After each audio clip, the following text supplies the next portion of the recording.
जर शिवाजी महाराज इथं जन्माला आले नसते ना, तर आज तुझं लग्न करायच्या वेळेस तुला आहे ना मुस्लिम शासक राजाच्या दरबारात जाऊन मुजरा घालावा लागला असता, राजाजी मुझे शादी करनी है, मंडप डालू क्या? राजाजी मेरे पापा की दशक्रिया विधि करनी है, मंडप डालू क्या? राजाजी मेरी बेटी की शादी करनी है, मंडप डालू क्या?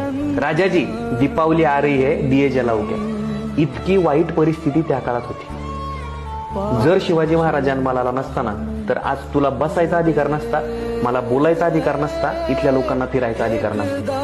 तू आज भारत देशाच्या बाहेरचे जे मुस्लिम शासक प्रदेश आहेत ना, त्यांच्या कधीतरी जाऊन बघ. इराक, कझाकिस्तान, अफगाणिस्तान. काय अफगाणिस्तानच्या क्रिकेट बोर्डाचं फंडिंग काढून घेतलं. अफगाणिस्तानचा जो कॅप्टन होता मोहम्मद नबी, 2020 खेळायला त्यांचा देश गेला ना, त्यावेळेस त्या मोहम्मद नबीने स्वतःची संपत्ती कोण अफगाणिस्तान क्रिकेट टीमचा खर्च केला रे. का तर तिथं पहिल्यापासून मुस्लिम शासक आहेत. आपल्याकडे मुस्लिम शासक भारत देश